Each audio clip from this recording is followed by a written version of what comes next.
అవగాహన లేకుండా చాలామంది పిల్లలు అంటే ఒక సెకండ్ లేయర్లో ఉన్నటువంటి పిల్లలందరూ కూడాను ఎవరో వాళ్ళ బంధువులు చెప్పారనో, వాళ్ళ ఫ్రెండ్స్ ఎవరో ఒక కన్సల్టెంట్ని పట్టుకొని వాళ్ళ ద్వారా వెళ్ళారనో, వెళ్ళి చెన్నైలో అసలు తెలియని కొన్ని ప్రదేశాలు అయితే వాళ్ళకి తెలిసి కూడా ఉండవు, ఊరి పేర్లు కూడా, అలాంటి వాటిల్లో వెళ్ళి చేరిన తర్వాత చాలా ఇబ్బందులకు గురవుతూ ఉన్నారు. అంటే ఐఎమ్ నాట్ మీనింగ్ దట్ కాలేజీలు అక్కడ బాగుండవు అనేది ఇక్కడ పెద్ద విషయం కాదు. అంటే మనకు ఛాయిస్ ఉన్న కోర్సుకి మనం ఎలాంటి మంచి కాలేజీని చూజ్ చేసుకుంటే మన లైఫ్లో మనం ఇంకా మంచి కెరియర్ని చూజ్ చేసుకోవచ్చు అనే విషయమై నేను ఇప్పుడు అందరికీ చెప్తున్నాను.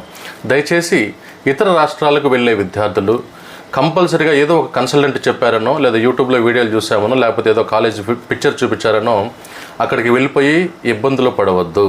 దయచేసి మీరు వెళ్ళే ముందు 1-2 సార్లు మాలాంటి కన్సల్టెంట్ని, అంటే నేను కంప్లీట్ ఫ్రీ అడ్వైజెస్ నేను ఇచ్చేది ఎవరికైనా కానీ, సో క్లియర్గా తెలుసుకొని ఇంజనీరింగ్ కానివ్వండి, మెడికల్ కానివ్వండి, లేదా అదర్ కోర్సెస్ లైక్ అగ్రికల్చర్ కానివ్వండి, ఫార్మసీ కానివ్వండి, ఎలాంటి కోర్సెస్ అయినా కానీ ఏ కాలేజ్కి ఎంత ర్యాంకింగ్ ఉంది, ర్యాంకింగ్ సిస్టంలో అది ఎన్నో నెంబర్లో ఉంది ఆ కాలేజ్ అనేది, అక్కడ ఫెసిలిటీస్ ఎలా ఉంటాయి. ఇప్పుడు మీరు చూసుకున్నట్టయితే కొన్ని కాలేజ్ 2 షిఫ్ట్లు నడిపిస్తున్నారు, మీకు తెలియదు అక్కడ దాకా వెళ్ళేసరికి. అక్కడికి వెళ్ళిన తర్వాత జాయిన్ అయిన తర్వాత నువ్వు మార్నింగ్ షిఫ్టా ఈవినింగ్ షిఫ్టా ఏదో ఒక షిఫ్ట్కి రానే పరిస్థితి కాలేజీలో వచ్చేసి, ఎందుకంటే కంప్యూటర్ సైన్స్